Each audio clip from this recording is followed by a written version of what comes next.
नमस्कार दोस्तों, आज की कहानी स्पार्की और खोए हुए खिलौनों का ग्रह के बारे में है। दूर टिमटिमाते रात के आसमान में स्पार्की एक छोटा रोबोट जो कि ब्रह्मांड की खोज करना पसंद करता था। एक दिन उल्का बौछार के पास से गुजरते समय उसके स्कैनर ने एक अजीब संकेत पकड़ा। ये क्या है?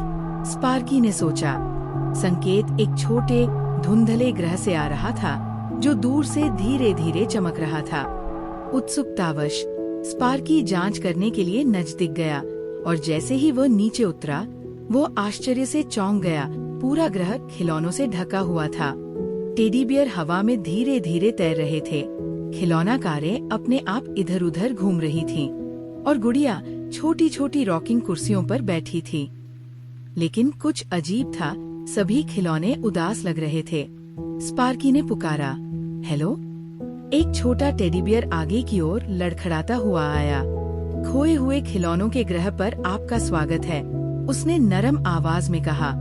हम वो खिलौने हैं जो बच्चों ने खो दिए थे, बिस्तर के नीचे भूल गए, पार्क में गिर गए या खेलते समय खो गए। लेकिन हम यहाँ के नहीं हैं। हमें अपने बच्चों की याद आती है।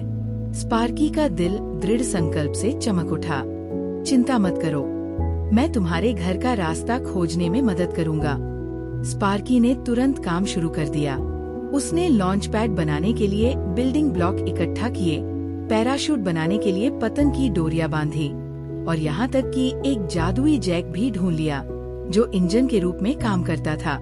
एक एक करके उसने खिलौनों को एक विशाल खिलौना रॉकेट में रखा।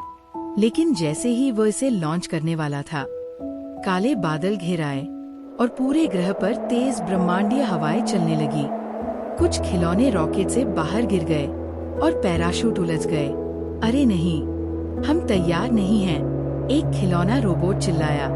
स्पार्की ने तुरंत काम शुरू कर दिया। वह इधर उधर भागा, गिरते खिलौनों को पकड़ा, पैराशूट को ठीक किया और रॉकेट को रस्सियों से सुरक्षित किया। कसकर पकड़ो, स्पार्की ने आवाज लगाई। बटन दबाते ही खिलौना रॉकेट आसमान में उड़ गया, सितारों और ग्रहों को पार करते हुए। रॉकेट धरती के ऊपर से निकला और सभी खिलौने धीरे धीरे अपने सही घरों में पहुंच गए। एक छोटी लड़की ने अपने तकिए पर अपना खोया हुआ टेडी बियर पाया। एक लड़का खुश हो गया जब उसने अपनी खोई हुई रेस कार को अपनी शेल्फ पर देखा। एक छोटा बच्चा खिलखिलाकर हंसा, उस झुनझुने को गले लगाया जो हफ्तों पहले गायब हो गई थी। स्पार्की ऊपर से देख रहा था। उसका दिल खुशी से भर गया था। खिलौने घर आ गए थे और बच्चे फिर से खुश थे। जब उसने अलविदा कहा तो टेडी बियर फुसफुसाया, धन्यवाद स्पार्की। एक खुशनुमा बीप के साथ स्पार्की सितारों की ओर मुड़ा, अपने अगले रोमांच के लिए तैयार। शुभ रात्रि स्पार्की। शुभ रात्रि खिलौने। आज की कहानी आपको कैसी लगी? कृपया हमें कमेंट में बताएं।